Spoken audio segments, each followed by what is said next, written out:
Welcome to the Reinvent You Show. I'm George. I'm Azlan. It's about seeing everyday challenges Differently. Good morning, everyone. This is Azlan and George, and we're the host of the Reinvent You Show. We've got a good topic today. Oh, yeah. I am very excited about today. I've had a eureka moment on the week. All right. Good. So what happened was, it starts off very sad. So I was singing. There was a Christmas event on Saturday, and Was that the sad part you were singing? that's right. That was the sad part. Everybody's going, no, stop, please. And as I was singing Frank Sinatra, "My Way," Really? and halfway through, I started crying. Wow. And I was overwhelmed, right? Like there was a part of the track that says, I've done everything possible, and I just couldn't take it. I for the first time in my life, I cried singing a song, and the whole family was there. So then they went, "Azlan, are you okay?" And I was like, "No, I'm not." And I said, "I gotta go." So I excused myself from the dinner, and then I came back home, and I realized what just happened there, and then I said, okay, look, maybe something's not right. So then I decided, you know what, I need to change up things. I went to retail therapy. So that's why I got all of this. I got a new PC, new lighting, new floors, wallpaper, oak. I was trying to fill a gap, right? And the only way I could explain it is that retail therapy gave me the control that I needed on my experience, because I felt that all of these things all of these things are happening to me. And so I did all of that on Sunday. And then on Monday, we had a team event at work, planning event. And I walked into the room, I wasn't feeling too good, which is very bizarre for me in the mornings, especially. And one of my workmates said to me, "Azlan, how are you? How are you today?" And I almost started crying. And then I realized, this is not right, man. Something is up. I'm at the top of I've never been like this. And so I came home and I told my wife, I noticed in the last couple of weeks, months, I have sunk deep into the self-pity and self-victimization mode. Because what happened was, it started reflecting at my work. I started bitching, and it's not me. And my wife said to me, "Azlan, I heard you talking to the phone with your manager. You're not, you were gossiping, and you're not that kind of a guy, And I went, so those small events, and I realized I was in this pattern of self-victimization and self-pity, and I was literally expecting the worst. I wrote a YouTube clip, which I haven't published, but it was saying about how I felt unfair and selfish to be angry that things are going to change for me. Because if my father goes, my mom will need someone, and that someone's going to be me. And then I started going to this whole expecting the worst sort of theory, like, oh, she's going to come here, I have to learn how to cook. She can't cook, she doesn't eat Australian food, and and then there's going to be all this conflict between the families, because every time a new person, I was literally building this perfect storm in my head, which hasn't existed yet, right? And all of that, coupled by the fact that I didn't feel valued by my family, because I've given everything. I've never asked for anything. And even with the sale of the clinic, we sorted that all out. I didn't say, my dream at the start was to sell it. I take the money and then I invest, right? I didn't say anything. I just went, it's okay, you guys take it. Dad's in this position. You do whatever you want with it. I'm out. And then I realized the value exchange wasn't there between me and my family. So there were numerous things that was building, and I wasn't looking forward to going back. Perfect storm. Yeah. But it was all in my head, right? And so I wasn't looking forward to going home, because I didn't want to see my frail father. I didn't want to have to deal with my family, because I feel I'm not valued in there. There was, how I told my wife, when Christmas comes, you want to see your family. I don't. I don't want to see I don't want to hear about the negativity. I don't want to have that tense atmosphere. I don't want to see my father fail. There's nothing in there for me that I want to go back to. I don't feel valued. And so I said, okay, let's fix one thing at a time, right? There's so many things here that's unfolding. And so then I look, okay, what is causing me to cry? And it was the fact that I was expecting the worst.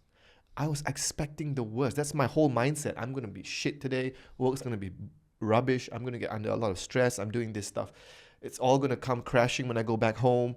Emotionally, I won't be able to cope. And it was just one thing after the other. So then I thought, okay, let me just think about what does expecting the best mean? Because you can expect the worst and you can expect the best. None of it is real yet. But you get to choose which one you want to go to. So then why am I choosing a reality that is worse?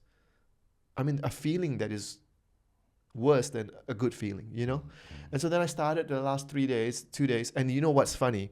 My eyes, my left eye, when I'm stressed, it blurs out. I have this retina. It blurs. Yeah. So on the left. So it's like my warning that, Azlan, your perspective is messed up. Wow. I always get it. That's amazing. And it's like this retina fluid that just, and then you can see blobs. Like it's like you're seeing through water. So I knew, okay, on Monday, something's wrong. I have to stop. I always say I have to change my lenses because it's perspective, right? So first I decided, okay, I'm going to expect the best. So I started reading about, what is it? How do you expect the best? How do you have faith? How do you trust that everything's going to be okay? How do you live in that state of expectancy? And then I realized I've never really expected the best for myself consistently. Once and twice, yes. I don't expect myself to be promoted. I say the opposite. I say, I'm Asian. There's no way an Asian can succeed in this. You racist. Yeah, I am. Because I look at what I'm seeing and management just chooses Caucasians and there's no Asians up there.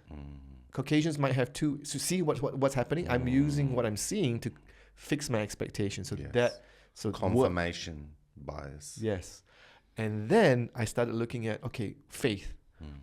How can I trust that everything's going to be all right? Like I have a project, right? And the person says, you're not delivering, which is, I've never heard that before from anyone that I've dealt with. And I started getting defensive. But the old Azlan will go, I will always find a way. And I've always done that consistently. I'm not even going to worry about this statement because I am the way. Every time you plug me into a project, I win. There's just no, I expect to win. But as of the last 3 months, my mind has gone off. And it's so tricky, and I thought, wow, life, knowing what I know, and look, I'm whipping myself again. Life is so seductive. It seduces you into this pattern of thinking and you do not realize it, but it starts to creep in until when somebody asks you, are you okay? You start crying. It's like, and it's so tricky. I told my wife after that, I said, wow, oh my God, who am I? In the last 6 months, where is the old Azlan, And when I wrote 2 of those tracks on YouTube, I realized, think about church, right? Nobody's going to go to church to hear the pastor talk about how crappy his life is. They're not there for that. To truly change yourself, you have to be of value to the listener. And you have to go, you know what? Expect the best. Life is going to do you well. And I would tune into that because I want to be updated. I don't want to know about your problems. I've got my own problems. And so then it changed my way of thinking as well. Like, wow, I need to expect the best. I need to preach from this position of strength, not from weakness. You know what I'm saying? Yes. And then it hit me. I was talking to my wife and suddenly my eyes has this thing, when I fix my lens, it clears up. It slowly clears out within an hour or two, but now I can see again. So it's very interesting how my body reacts to, and my wife was like, oh my gosh, you're like psychosomatic, your body just changes. And I said, that's how my body is, and so that's one thing. Yeah. I've changed. I'm starting to be on this journey of expecting the best. Now I'm going home, I'm saying, you know what, Dad he might be frail, but I'm going to expect the best. I'm going to be the best for him. I'm going to stay in my power. Love it. And I'm not going to be weak. I'm not going to be afraid of, my brother blowing up or my mother's talking. You're coming into your own. You are coming into your own. I love it. But it took so long for me to really realize that I was on this path of spiraling. And then the value bit. Remember how I told you how I didn't feel valued? I said, Mama, I've never really asked for anything, but I've been a good son.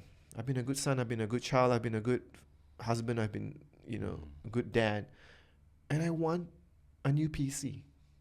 My PC is 6 years old. We sell this clinic. All I want is 12,000 ringgit, which is about 4,000 Aussie. I want to get myself, I want to pamper myself to, you know, a RTX 5070 Ti PC for myself. I've never had that. I deserve it. After all that I've done, I didn't say that, but in my head I was like, you know, Mama, I really want this. I feel I deserve it. And then she just wrote back, request granted. And I finally feel it's not their fault for not giving it to me. It's because I've not asked. I've never asked. You were not a very good receiver. No. Good giver, not a good receiver. And I've given them everything. I've given my brother Alienware, you know, $20,000 machines, and I never asked. And I felt like they will keep demanding for my time, demanding for my attention. Hey, when you go back, make sure you spend time with your brother. Hey, make sure you spend time with your dad. It was all take. And I was drowning in that.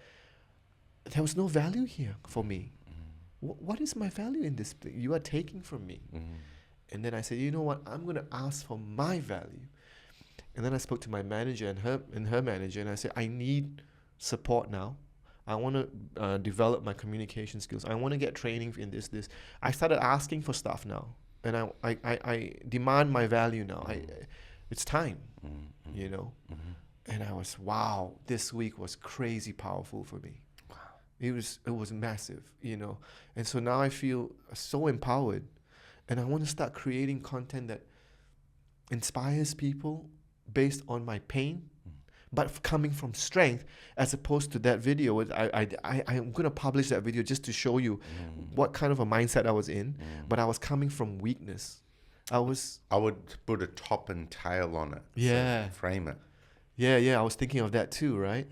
And wow, it was such a victimization sort of lens, you know.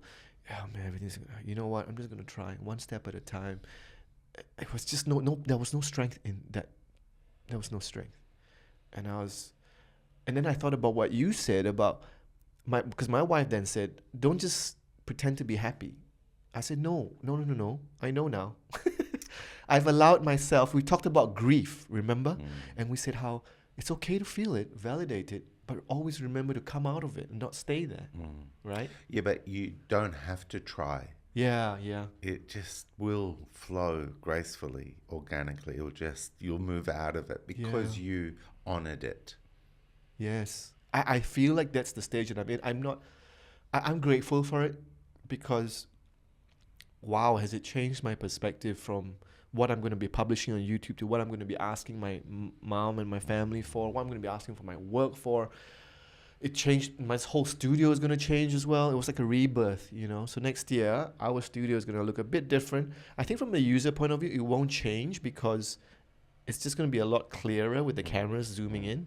But that might change too because I might have a third camera there coming it this way. And then we're going to do plants and everything. And so I think it's going to be a process next year where I'm going to expect the best and I'm going to be the best. Do you see that we're reinventing ourselves? We're reinventing the space. Yes. And it doesn't stop.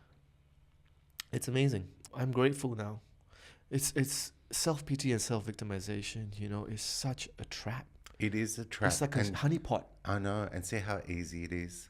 This is why we can't judge people who are trapped. Yeah. Because we know how elusive and seductive and the gravity is strong.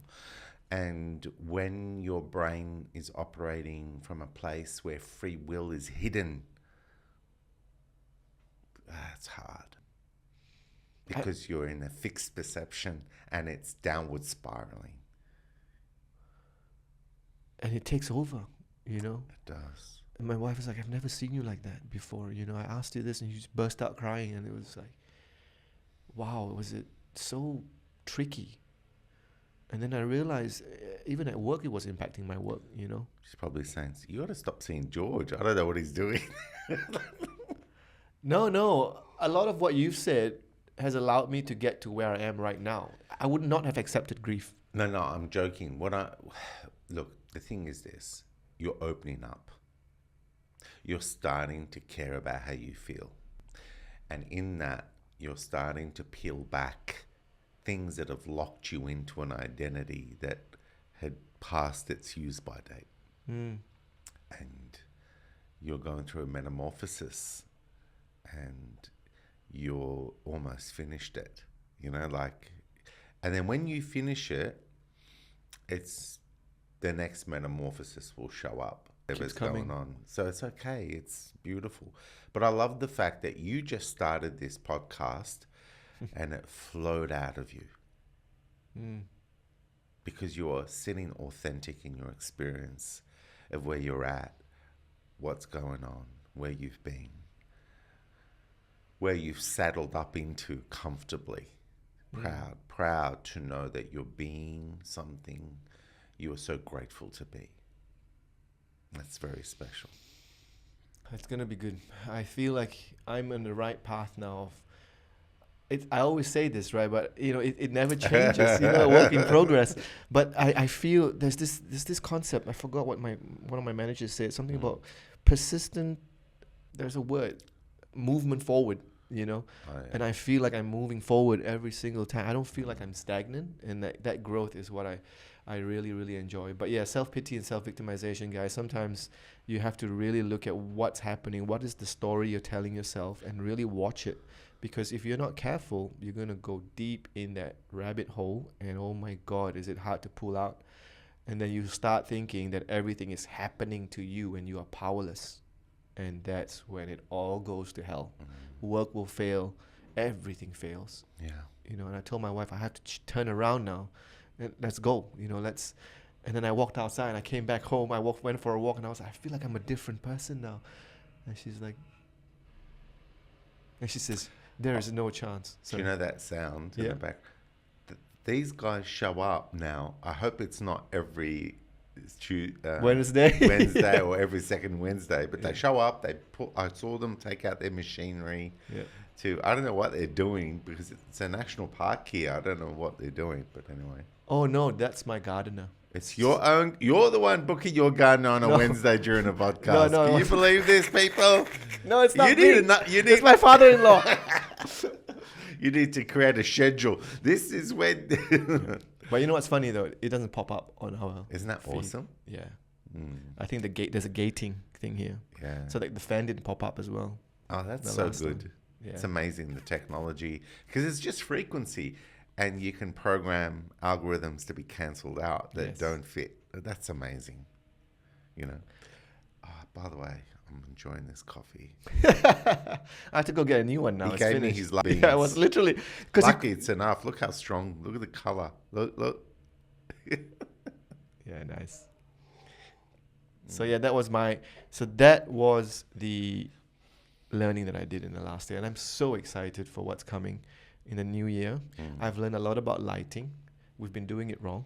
We're supposed to be filming on the dark side of our faces. The light is supposed to be coming from here. Gotcha. So I'm going to change it all up. Everything is going to change, and learned a lot. I'm excited, man. Yeah. That's what's been happening with me, and I'm excited to share my journey with you guys. I'm going to start creating videos about expecting the best and how self-victimization and self-pity is a trap, and how to notice it and how to get away from it. Now, we started the Asian Sensation Project, I don't know. Last week? 2 weeks ago? 2 weeks ago? Yeah. And did you fathom that you would be feeling this way 2 weeks later? No, I think it was I think the timing was just so freakishly perfect,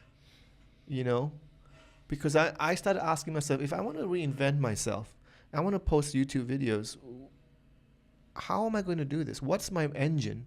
And then I thought about my son. He's my engine.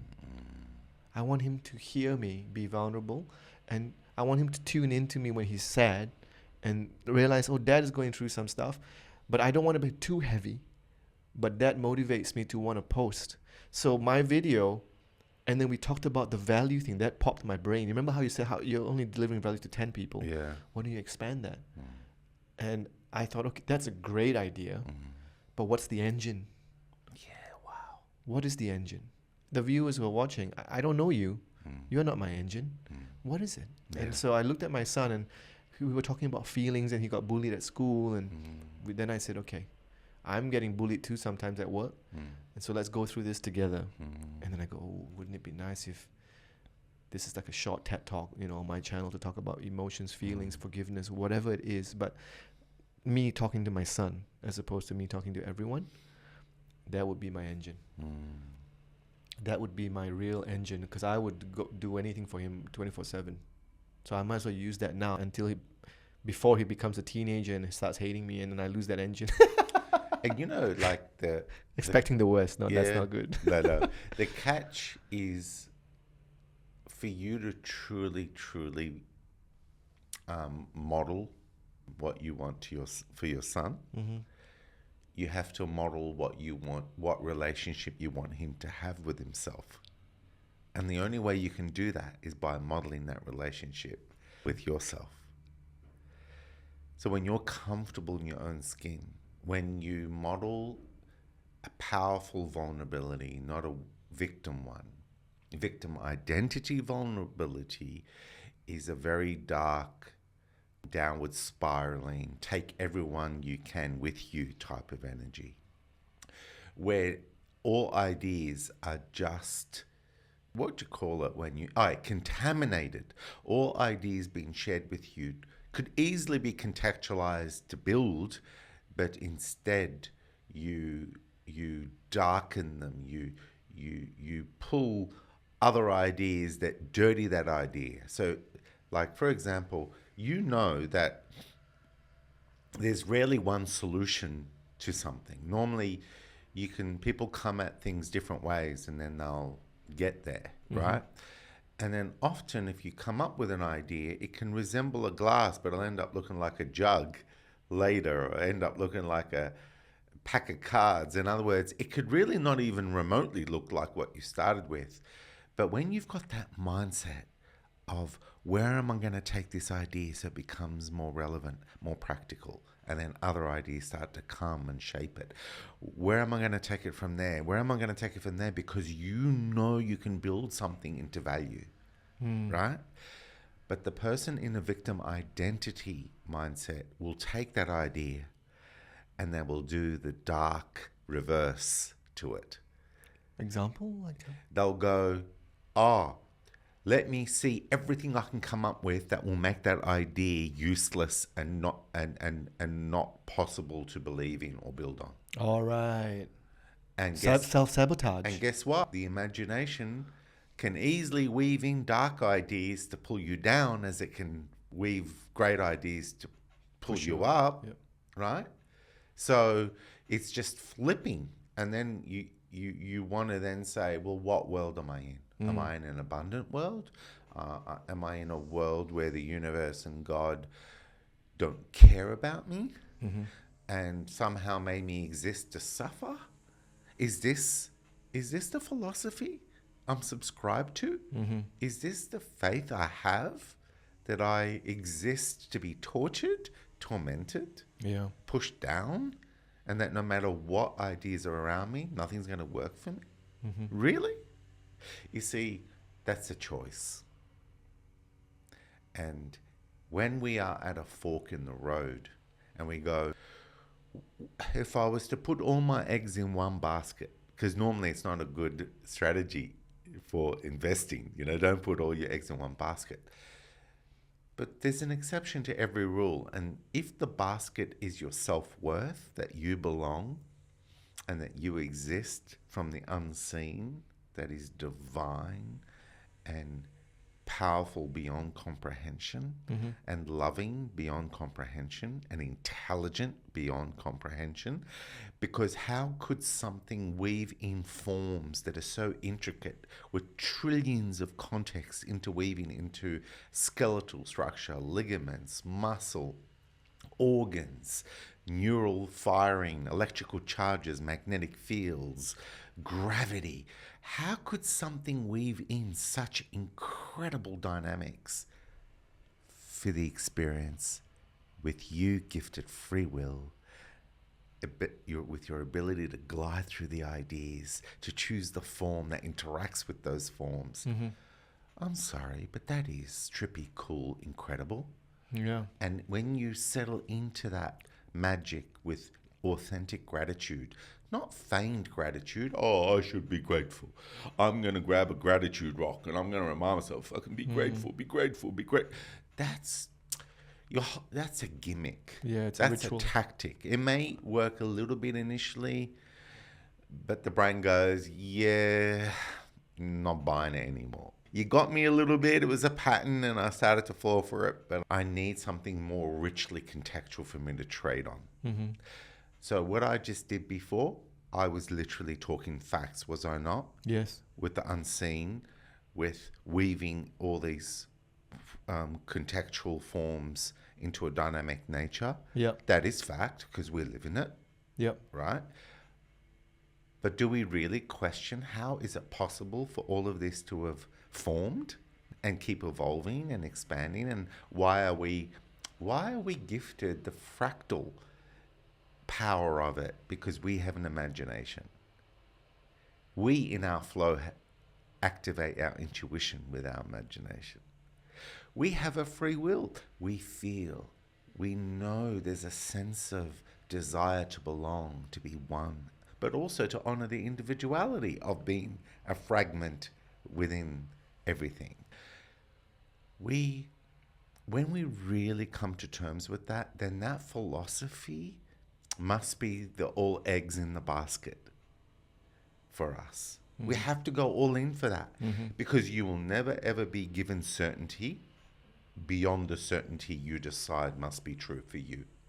It's a personal commitment because your free will is the most precious thing that holds your individuality in the real estate of existing. Whoa. Preach. Hallelujah. No, seriously. Yeah. I love this truth. I love whatever words we can conjure to do justice to it. Right. And now it does sound like right, hallelujah, amen, yeah, Amen, hallelujah, yeah, yeah, yes. They always do that. Yeah. There's always one person in the crowd. Yes, amen, yes, yes. Have you been to church? Yes, I it's have. me and my wife, and sometimes I do that too. Yes. Then my wife goes, amen. Stop it. She tries, and you know what pisses them off more than anything. If you sing the song, because they sing, right? Yeah. Part of the congregation, they stand up and sing, and nowadays it's like a band. It's not like old school music, and they sing, and then you sing, like really sing, and you're a non-believer, and then they'll go, "You're just singing words." I said, "I know, I enjoy the song." It's like, but you don't believe it, but I like the music. Have you listened to some of their music? It's really good. Yeah. Look, music is powerful, as you know. We talk about this. And it pisses them off. And why wouldn't music find its way in religion and faith? Because it alters states and it carries it into what everybody wants to want and feel and think. Yeah. So why wouldn't great melodies and rhythms come? Because a lot of people who compose music who have strong faith, they obviously surrender into an altered state of flow and weave in some amazing, melody and messaging. And so why wouldn't you love it? Yeah, why not? It's a beautiful sort of vehicle for you to get into that mindset of receiving, receiving the message. It really puts you in a state of mind. I like it. I think it's really smart. But anyway, we're digressing. Free will. You talked about commitment, right? And if you look at my path of this YouTube thing, I have been nonstop trying to figure out how to get into this. And it's so funny how that commitment, every time I think I've found a way, I've got another way, and then this way, and then that way. But there is this persistent going, I need to shift a bit here. Maybe this is what's missing, the engine. Maybe my style is missing. Maybe I'm too negative. Maybe I need to be more valuable. And that journey is part of the growth, But I can see what you're saying when a person goes, you know what, I already tried for 1 year. It's not going to happen. I got all the best kids. I got the best everything. Nobody's watching me. It's not going to happen. So it's so easy to go down and go, you know what, it's not working. Yeah. But then that persistent going, like you and your music, you know, there's a lot of joy in it for you, and you keep going and going, and it's become therapeutic now for you. For me, it's therapeutic to find my way, which is bizarre. Exactly. But you know, I have noticed, and I didn't know this was going to happen, but everybody knows this happens to all of us. When you are engaged in something intimately, persistently, with pure devotion, it goes deeper and deeper and deeper, and new layers are discovered that wiring into your brain, and you are evolving and becoming a master of what that is, simply because intimacy with anything, any relationship you have with anything, with a level of consistent intimacy, is going to reward you 1,000-fold with who you become in the mastery with that intimate purpose with it. I love that. You with me? I am totally with you. It's not wasted. And my biggest dilemma for my caring of people and humanity is that I don't see people being intimate with one thing long enough. Right. But we are designed to go deep, and we are designed to activate dimensions of us. Right. Flow states is part of that mechanism where we just suddenly keep unraveling more and more, and we're transforming with it, and eventually. So for me to get to 150 songs now, I could tell you that probably by 30 songs, I was noticing I was getting better. By 60 songs, I was really getting much better. By 100 songs, I was killing it. Yeah. Like, I was like, wow. Yeah, your track. At 120, it's like, geez, man, I'm on a platform here. Yeah. I could, the last 10, maybe 15 songs, it's another level again. Right. And one of the recent songs I wrote that I think we played, I can't remember whether we had, I wrote it in 15 minutes. And I had that phenomena of stay out of your way, stay out of your way. It was a song called I Want to Be. Stay out of your way. What is it that happened to me where I could actually feel something there, and I didn't have to think, but I was aware that there was a temptation to think, and I kept it at bay while it came out in 15 minutes. Ooh, I can totally relate with that, yes. And I think a lot of listeners can, because often you will find yourself passionate about something, and then suddenly those things start to happen to you. It's beautiful, isn't it? That is a portal. Yes. We are divine beings, and we're lost in flesh-bone identity, fixated into a personality, classified into IQ numbers and status and net worth. We are being boxed in and fixed and rigid into things that were really just temporary phases for experience. And we've got to reclaim that dynamic, true divine self. It's a journey home. I love that.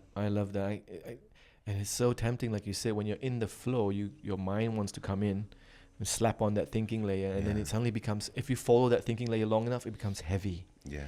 And then you get stuck. Indecisive. Yeah. Now you're Too many things. You're just throwing mud at a wall now with your thinking. Yeah. It's and then you're arguing with yourself. I like it, I don't like it. It's horrible. It becomes very technical, but not free flowing. You know, there's like layers of technicalities that you're trying to. I always think about a songwriter like P. Diddy, right? Yeah. So Diddy, he tried really, really hard to get his album play to smash box office records.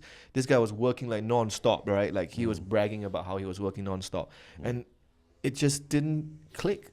Whereas his other early days music, he was just having a good time. And it was no thinking, it was just, let's just sing this song. Let's just, oh, you got a remix, let's do it. And it was fun, you know, at that time, because I followed him quite a bit way back when, because you know, his music. So I noticed when he was really trying so hard, Yeah. it just doesn't work. I have to say to you, and maybe we'll play complacency later. We get complacent because what allowed us to flow into uplift, suddenly everyone is adoring the outcome of that uplift. You with me?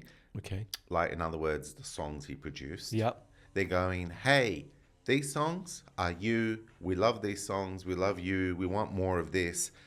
And suddenly the songs become his identity of status. So before that, they weren't there. They were just coming out. Right? Because he was just playful, enjoy, creating, expressing, letting himself just be whatever he wanted to be and let the music be what it was going to be, right? But then it changed, it flipped, and suddenly he was trying to reclaim that he was trying to perpetuate what now he believed he was. An incredible artist who could do what everybody's telling him he could do, and now he's fixated on protecting his identity. And when he started to protect his identity, he killed his growth. You see, he was growing through that process effortlessly because he was experimenting. He was giving himself permission to just feel what he's, you know, experiment with something to see if it matches what he's feeling. And it was and intuitively he was getting good at it and forming something pure, right? But now when you're in your head trying to recreate your past, well, your past wasn't created by recreating your past. It was in servitude in the moment to your heart, and you allowed the portal to bring in the material, right? And so now you're just trying to protect your identity as it's almost like we get tricked into demigod identity, where I'm a hotshot. I have to now work harder because I have to protect this platform of I'm a demigod. And I'm sorry, but you may produce stuff people still like, but it's empty. But it's more rehashing of the past. It's not the flow. I have one good example of someone who followed his path. Yeah. You know PewDiePie? Yeah. Vaguely. Yeah. He is this Canadian guy, I think it was. He started his career with playing games, you know, free games. People would send him games, and then he went into Minecraft, and then he exploded. He became like this guy who just plays games and says funny things. And then after 10 years, he said, "I'm done. I'm going to bring you guys on a different journey." He moved to Japan, and then it was his journey about acclimatizing to Japan. Wow. And his whole thing shifted. No more gaming, more weights, Japan, food, culture, scenery. He had a relationship with people, and he took them on an adventure with him. But it's so scary to do that because everybody wants, if you think about it, right? I'm a content creator. I'm earning $50 million. I'm known for Minecraft, playing games. And suddenly now I'm going to move to Japan and make myself a lifestyle channel. Like, what the hell is going? What about my fans? Like, protecting that identity. Well, they grow with you. They're not living in Minecraft all their life. Yeah. They had their phase. They loved the joy you gave them. And now they're growing up and they want to see the world. And then you go and show them a part of the world and a new lifestyle. It's actually genius. It's so brave though. Like I would, in his position, I would question that. I'm going, I know my viewers, but maybe there are new viewers coming in and maybe I need to still go to Minecraft to get my 50 million a year. You know, like, and so, but you're right. He's taking that path of just bringing his current followers with him and going, I don't care who leaves, who stays. If you want to know more about me, then let's go. Yeah. And then he started doing different things. And I love that. It's brave. It's very brave for me. I feel it takes a lot. Like, I can imagine if I keep doing this YouTube channel and then suddenly I change to tap dancing, or guys, I'm done with this YouTube thing. I don't want to be on TV anymore. I want to start cooking for fun. And I'm going like, oh wait, I'm the guy who, inspires people, talk to people. Now I'm just doing something useless like cooking. I don't know, you know, but I will think about that. I will actually think, but maybe because I'm still early in my growth of my identity. No, and it's natural to think about that and think, oh, well, what does my audience want? Well, remember, that audience grew because you tapped into what you wanted and you lived it authentically. Right. And that tapped into all the people that wanted to live that authentic expression. Ooh, didn't think about that. It's almost like I know a friend who does cards, right? And now he's going to dancing. And I was posting stuff on dancing, you know, like him going in Broadway shows, and it's a very different, different. But the thing is, Azlan, it's like, who are we? Are we one-dimensional people that are meant to have like one interest, and everyone has to now relate to us? Oh, he's the card man, and he's the rapper, and he's the. It's like, why aren't we multi-dimensional? Yes. You know, like it's like my life. I don't want to be just seen as he just writes a lot of music. Nah, that's just one part of my life. Yes, it's soul level and it's important to me, but personal development, systems thinking, tech platform development, Funny father, philosopher, funny father.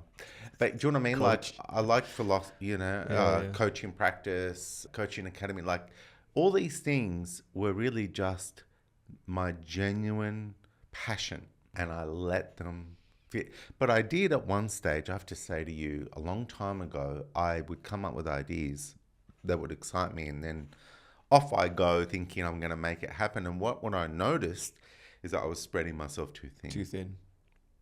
So being too creative and having entrepreneurial energy where you come up with stuff, it can have, it's a curse if you don't have your intuition anchored with purpose, where there's momentum being built in a direction for it to compound. Because you can usher things and none of them break through. None of them create a sustainable value exchange. Right. And so all you're doing is exhausting your energy with the initial impulse of excitement of something. And then you've got how many? 7, 8, 10, 12 of these things happening? You go nowhere. Yeah. So I remember realizing this and saying to myself, okay, that's it. I now make a vow to myself. I will focus on one thing only, and all my ideas and everything I do must serve that. And what's that one thing? I forgot. I completely relate to you. You know that I have a Facebook page called Business Ideas Australia. Yeah. And that was when I just came to Perth, and my mind was running everywhere. I was trying to build contraptions for Ubers. I was trying to build contraptions for the mining things. It's just everywhere, you know, when you are in this state of like creativity. And then I was trying to do I almost got into a home growing, like a refrigerator, but not refrigerator, like a greenhouse. And I almost went into that as well with another guy here who lives here. I picked him up in Uber, and then your mind keeps going everywhere. And then the clinic, and then this, and then that. But yeah, you're right. I mean, for you to be able to focus on just one thing and go, I'm going to be like you said. But okay, in this YouTube channel, like this coaching or whatever, what does that mean? Like I know now, like I'm focused on this one thing. Yeah. And I'm no longer distracted by small things and small ideas, you know. Gotcha. Because your purpose is strong. I remember personal development was the initial landing on, like if you're going to land on a target and there's a bullseye, and there's a ring around it and a ring around it, and that you're going to land close, but you basically want to get to the bullseye. I landed on the personal development pad on the rim going, this is it. I care about living my dreams and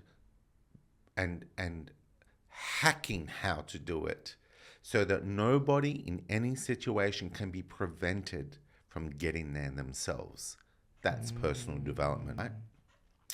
Then on that journey of commitment where I no longer care, even if I come up with great ideas that can change the world, even if I come up with inventions that can be amazing. By the way, some of these inventions happened 10 years after I came up with them.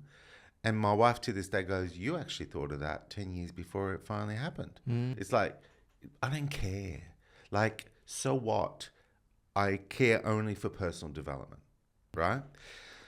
Now, when you do land on that pad, the bullseye for me was distilling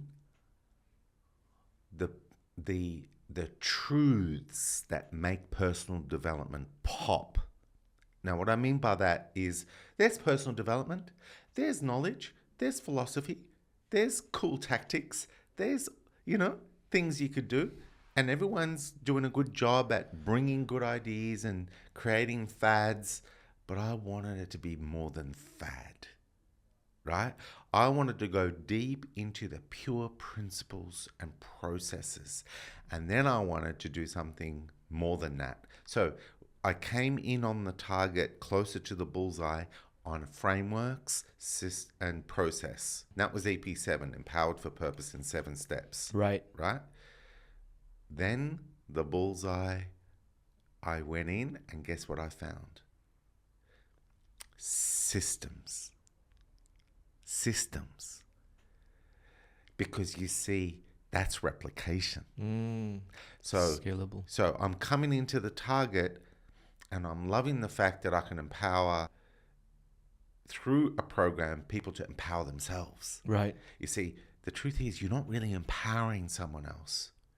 You're just creating the environment for them to empower themselves, right? That's the truth, right? Otherwise, we'll be negating free will. What am I?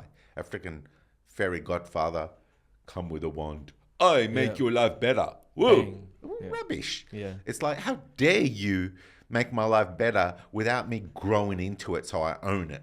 Yeah. It doesn't make sense. Actually, if we put that to an extreme, oh, what do you want? Lamborghini? There it is. What do you want? A castle? There it is. What do you want? The best, The best podcast. the best spread? The best spread? Fine.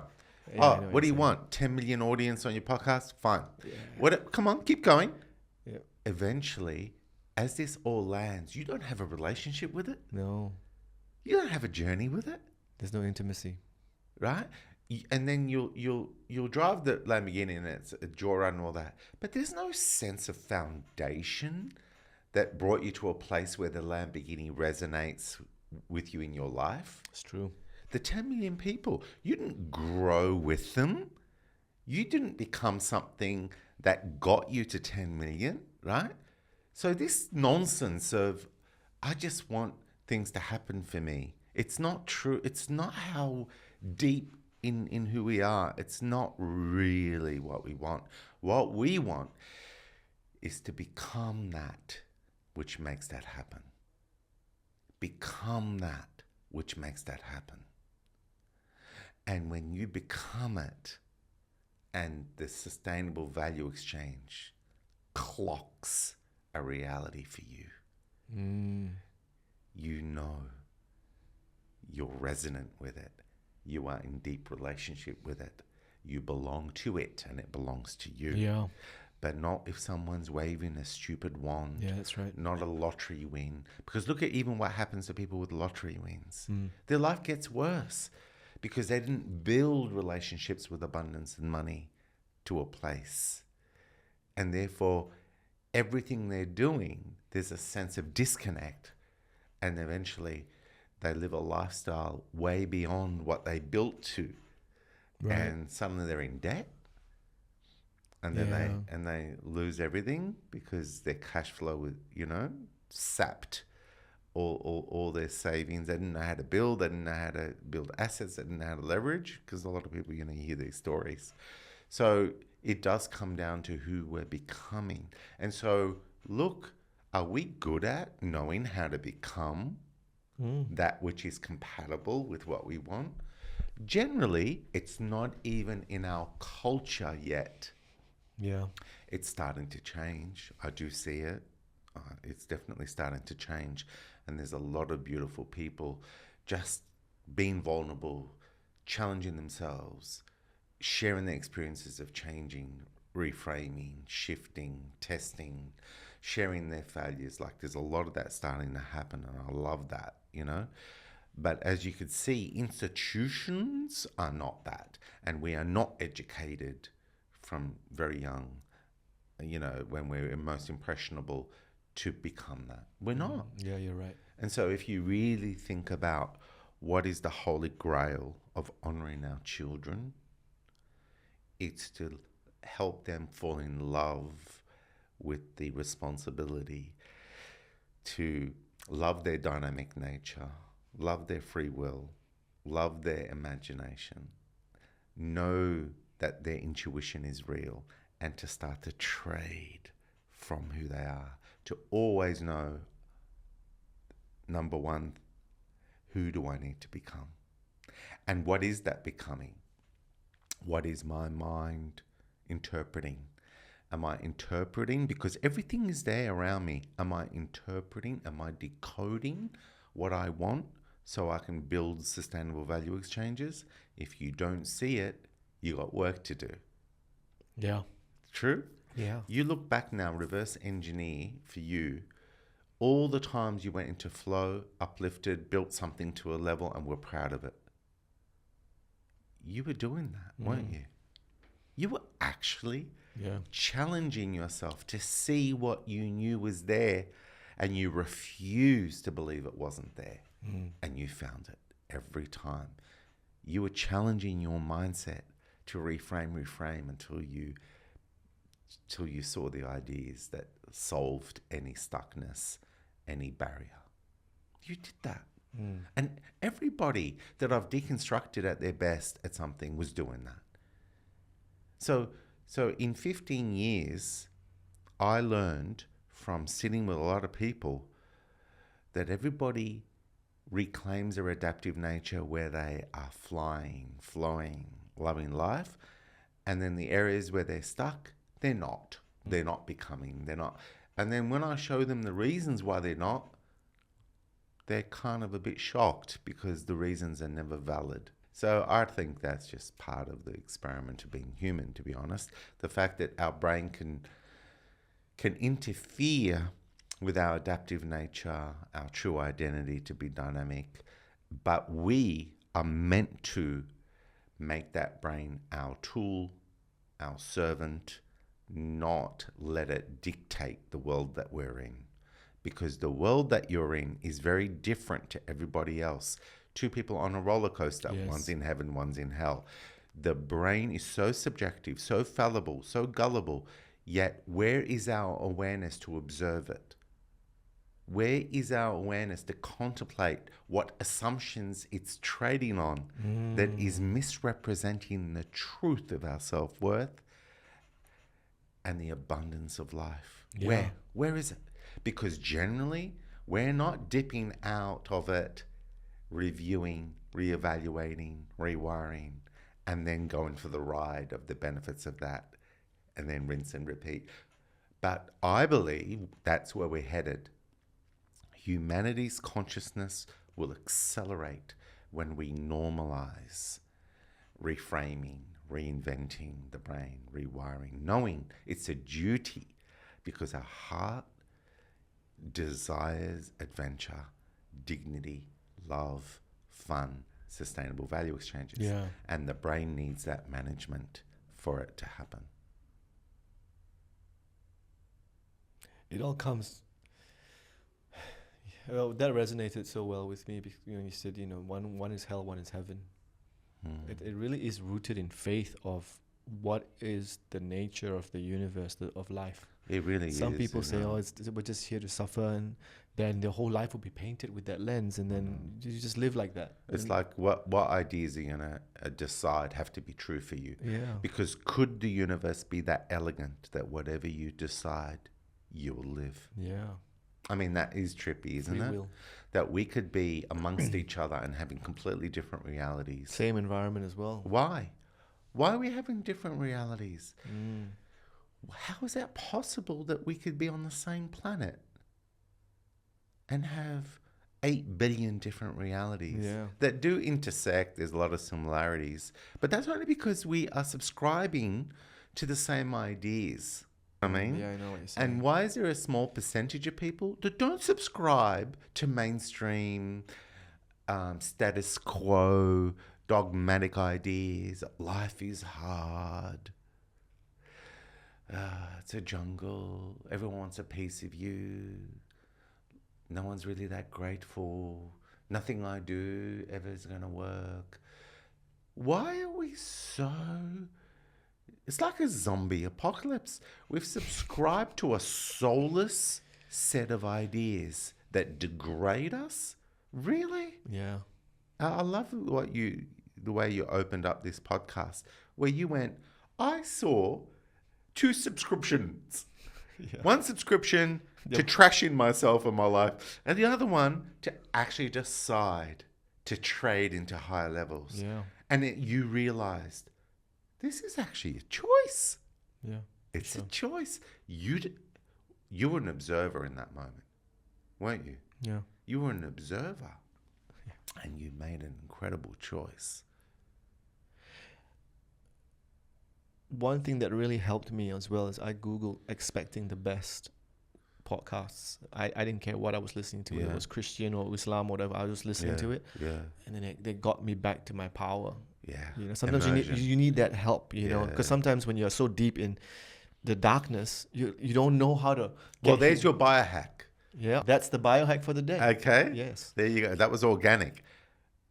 Whenever you are a product of an environment you are suffering from, take control of that environment and push your brain and immerse it into what product you want to become. And that's what you did. You took charge. You grabbed the physical, which is watch this, watch that, immerse yourself. Make your brain have wave after wave Yes. of ideas that your heart wants, and wait. And what happened to your brain when you did that? Oh man, I get goosebumps talking about it because I've been immersing myself with expecting the best, expecting the great. I've watched all of the YouTube videos in the last 6 days, and I feel powerful. And now it's like a reset.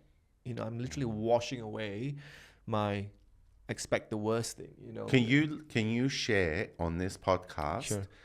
links, Sure. half a dozen links to all the ones you watched? I will.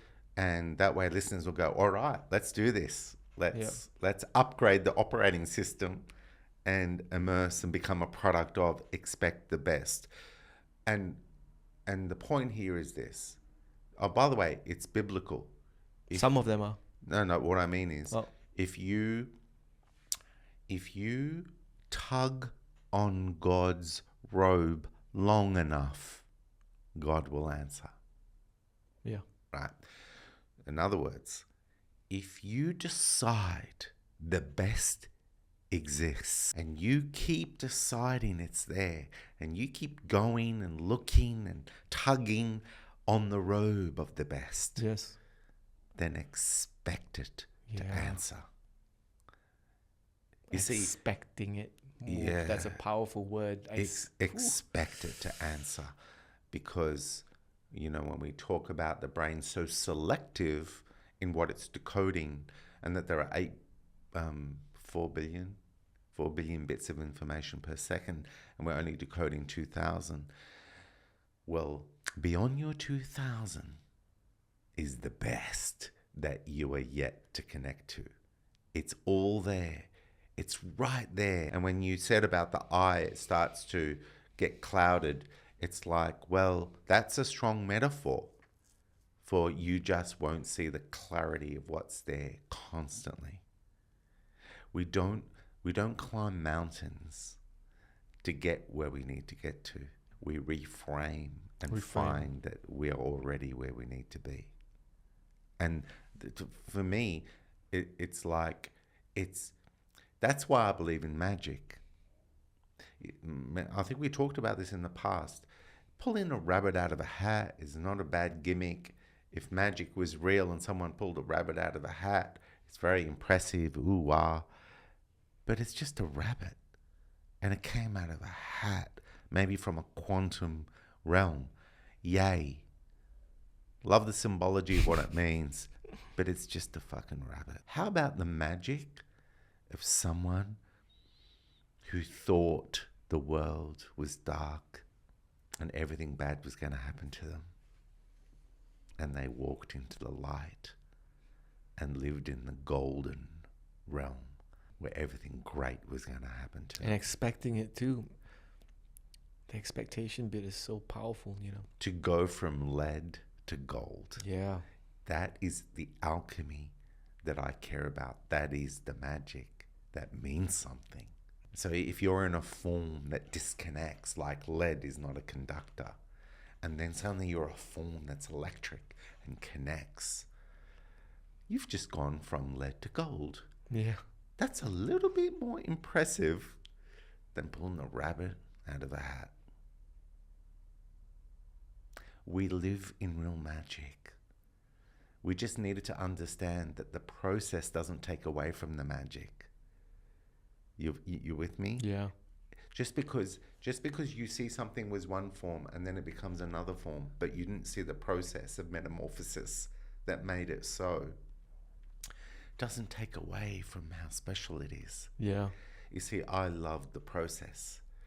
I wanted to pull the curtain on the process and go, what is going on here? I'm starting to love the process. Yeah. I'm seeing it now. And I'm seeing myself unfold. And, you know, you talk about the bullseye. For me, Yeah. it's mixed between being authentic and self-improvement. Yeah. And there's and the other bigger part there is humor. Or it's I'm still trying to figure out which is which, you know, but I'm sort of holding in. Maybe it's ingredients to a cake. Yeah. So I'm the deductionist that we fall into? Maybe it's an alchemy. Maybe it's an ingredients. Have you ever eaten a cake one ingredient at a time? It's just not a cake. That's Azlan Raw baking. eggs, coffee flour. Yeah. I don't like this cake. Yeah. Cake deduction. What? No, reduction. Cake reduction. Yeah. Is that what it was? Was that the fad? Reduction. Yeah, reduction. Yeah. It's so interesting because you talk about that as well. It's like you're trying to bullseye it, but maybe, like you said, that's the whole concoction, and you just ride with it, just like PewDiePie riding to Japan, and you just ride with it, and then eventually you'll hone in to a point where, but don't be so fixated on the bullseye. Just enjoy that process. Just grow with it, Exactly. I couldn't control how I was going to get to the bullseye. Right? Each rim Ooh, gave me a platform I like that. to go deeper. Well, that's what you were just saying. Yeah. And that's exactly what I experienced. I was not in control. That's so good. That is so good because I'm trying to control where the bullseye is. You control freak, you. Yeah, I am. And that's okay. I'm not going to whip myself. I'm still on this path. No, whip I'm yourself. a work in progress. See, I've learned not to whip myself. Listen, too. the audience is used to you whipping yourself. No, How are they going to I'm relate done. to you? What? I'm You're done. done? I'm not going to whip myself. We may anymore. lose some audience members. No, but that's the magic, isn't it? It's not to figure.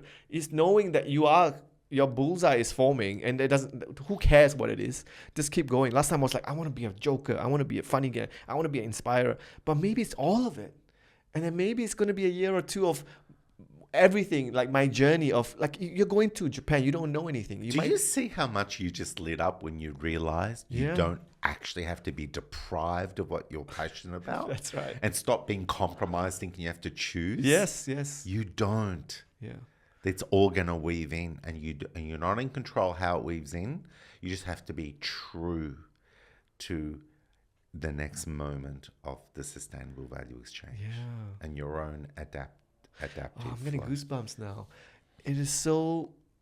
I take it like let's use Japan as an example. Yeah. I'm in Japan. Mm. I don't know where to eat. I don't know where to go for groceries. I don't know, but I'm just going. I'm having a good time taking my followers around. Yeah. Hey guys, this is the grocery store. You know, who knows? I might become a chef out of that, or I might start doing food vlogs. Yeah. But to take people on and to experience it as a process, as opposed to I need to figure out why I'm here in Japan. You know, what is my purpose here? What is my Yeah. and then it becomes a stress. You know, it's the same with your bullseye, with your style, with what you're trying to achieve. As long as you enjoy the process, like this is part of that process. Exactly. My script. In control of what we're doing. we don't sit there going, oh my gosh, we need to work out what we're going to Yeah, talk yeah, about. we'll just go. Oh, but is that really what will get us people to listen? I don't know. Maybe we should do something. We're not that, are we? Yeah, no. We come in. We don't even know what we're going No. to talk about half the time. Sometimes, like Life today, guides it. you were ready to share with me because you knew you were going to share with me, and we flowed into it. Yeah. The point is, and you and I made this decision. Remember at the beginning, we said, "Look, let's do this for us. Let's just do it for us. If we're having a good time and no one's listening." We're just meeting up and having a good time. Yeah, that's true. Having coffee, steaks. I mean, yes, people can be flies on a wall and go, wow, these guys like each other's company. Yeah. They like what they talk about. They're passionate about life. They're passionate about different things. And they're growing together and they're bouncing off each other. Well, we already are the beneficiaries of what we're doing. Yeah. If everything is a bonus beyond that, it's got legs. It has sustainability. And remember, just like I got to 150 songs, what happened to me in the last 15 odd songs was just, once again, at a level. And it's going to keep going. And what's going to happen to us?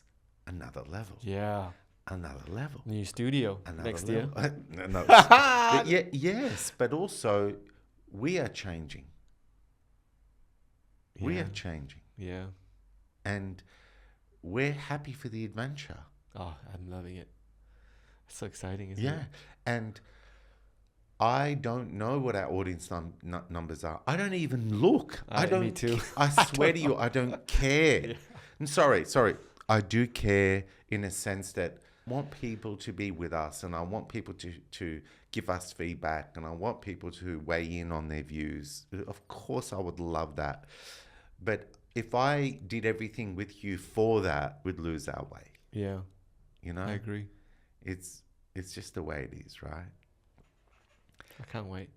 I'm so excited about what's going to happen next year. I think both of us are going to go through a lot of changes, you know, me with my style and this studio and how we're going to put more videos up and music as well. There's your music on your end, there's skits on my end. I think now I'm more comfortable with just letting it flow and not beating myself up about I need to put a podcast on today. I need to do this today. I need to do this skit.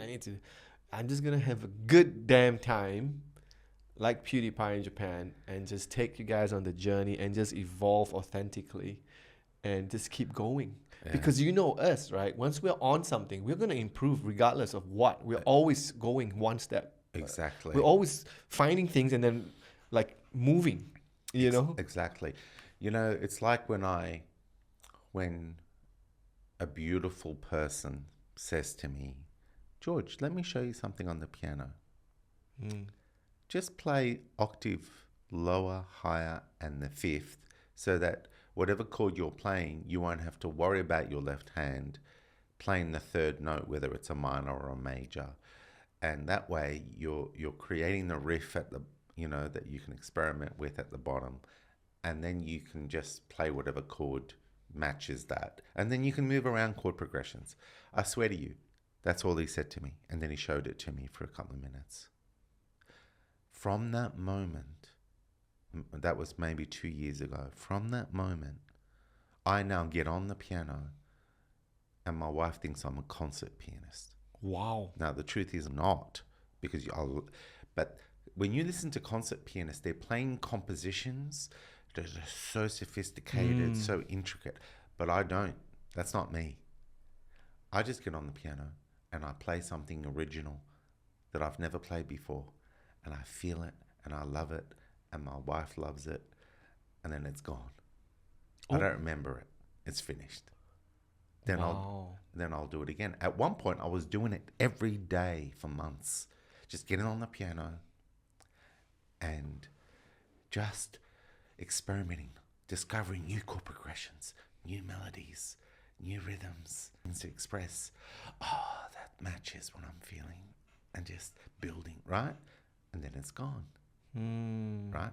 Now, I don't know why I do this in that way. I'd like to remember them. Don't get me wrong. I'd like to, but I just don't.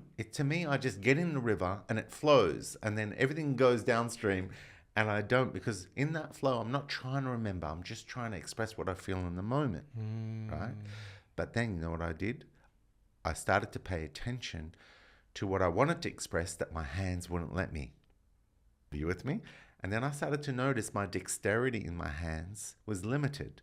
So then I started to play with my fingers up and down, and I got faster and faster and faster and faster. Not on the piano, but I just developed habits. Then when I was getting on the piano, I noticed I could do runs faster. And then suddenly I was adding the third in the chord on the bass.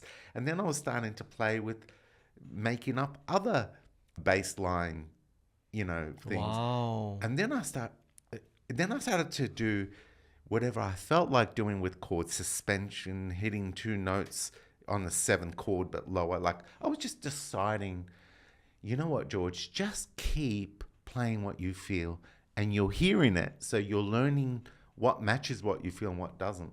And so just like I'm doing writing songs at 150, I made the keyboard be that journey too.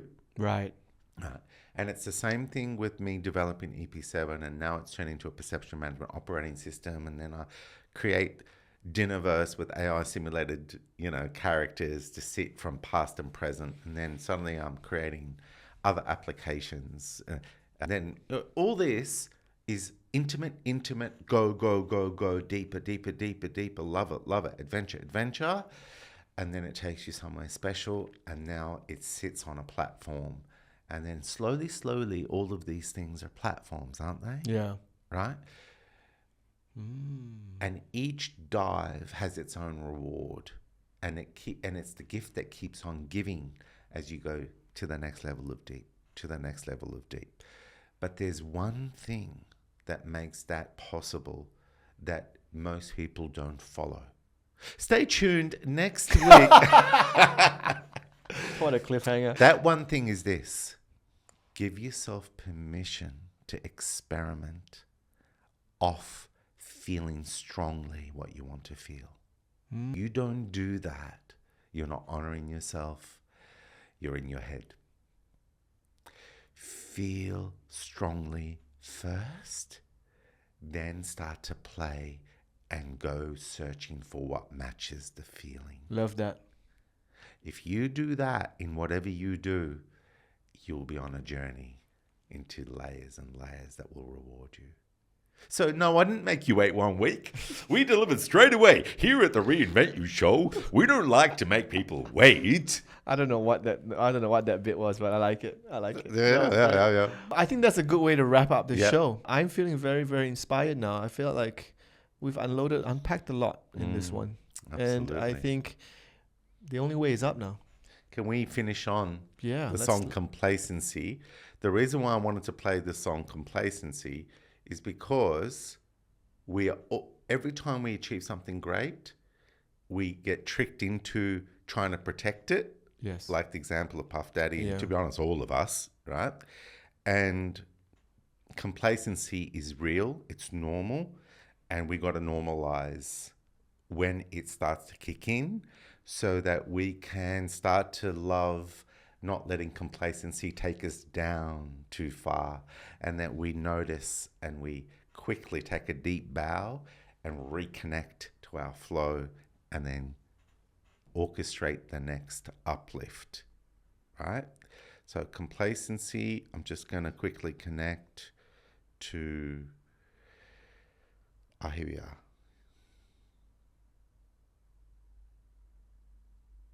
All right, it's connected. Here it comes. I might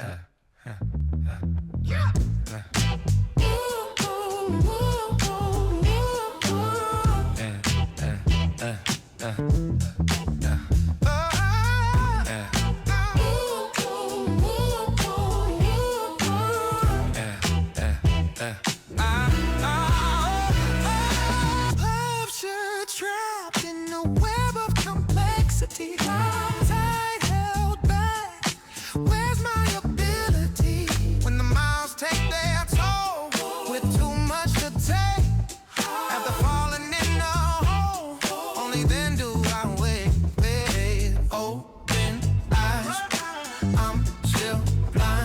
hard to accept I missed the mark at my best. I landed last, that brain too slow while life got fast.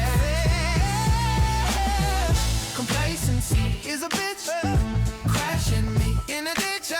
Complacency is a bitch, crashing me in a ditch. Complacency is a bitch, crashing me.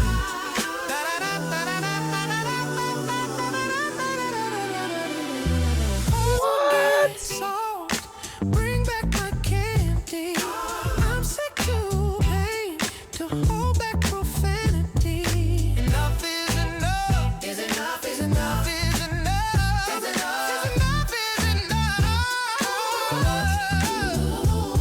With open eyes, they still lie. It's hard to accept I lost the fight. Just be smooth when all wrong. That brain messed up, but for how long?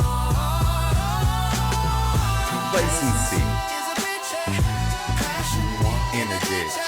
Complacency is a bitch, crashing me in a ditch.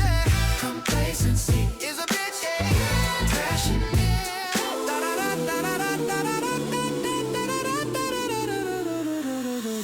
I hate the sound of hitting the ground, spinning ball wheels, blowing them up. Can I turn it around now? With open mind, even shut eyes. I sense the target, I hit the mark with a new best. I will make less. That brain does work, I can change fast.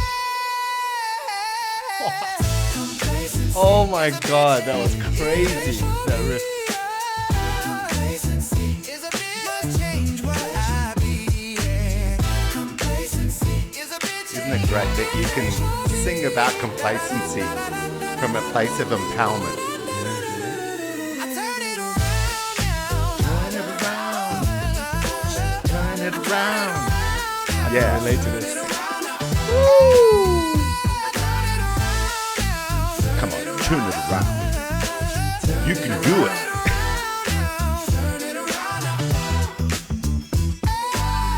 Complacency is a bitch. It ain't for me, man. Complacency is a bitch. Must change. I must change what I do. Complacency is a bitch. I'm out of here. I'm out of here. Complacency, I'm out of here. Amen. Dude, that is insane. The level of melody and the harmony and everything. That's freaking nuts. You like, this was so different to what you showed me a year ago. Like, it's completely morphed into this Yeah. next level shit. Well done, man. It's fun. Well done. It's fun. And you look at all the stuff that how you got here. You're playing with different genres. You know, you had the Nordic thing, you had the soul Yeah, thing. yeah. What was that? What was 90s? No, that's not 90s. It's like a pop. It's a fusion of R&B, soul. Yeah. I would probably say Bruno Mars. There's a lot of Bruno Mars in that vibe. There's a bit of Prince in that vibe. It's a fusion. It's amazing. Fusion. It's amazing. I was blown away, like, wow. And you know what I love about your music is whenever we do this thing, somehow, it relates to what we're the brick talking walls about. Oh, yeah, that was funny. That's insane. And this is about the I and how I'm getting out of this complaint. I'm out of here, I'm turning it around. Yeah, I'm turning it around. I'm turning it around. I love it. All guys. right. Thank you, guys. Thank you for joining. And give them a link to this song as well. Yeah. So you're half a dozen links. Add the link to the SoundCloud to that. And by the way, when you go to SoundCloud, if you don't want an account, on the top right, when it's trying to make you sign up, there's a cross and you can bypass it and still listen to the music. A lot of people don't realize that. But hey, you should join SoundCloud. It's free, and follow George V Musing, and because I've got 121. Yeah, the links are in the tracks on description there. below, guys. Yeah. Have a look. You can see his evolution of his music, and it's mind blowing. Just watch, like, go all the way back and then look at what he's done now. All right. Here's the $50. Thanks. No, I genuinely mean it. It's amazing. Yeah. So thank you, everybody. But feel free to share, like and subscribe, and please share this video if you resonated with it, or anyone who else who you think will be of benefit to this, listening to this podcast. I will see you next month. Yes. Ciao for now. Thank you for joining the Reinvent You Show. And remember, don't take yourself or life too seriously.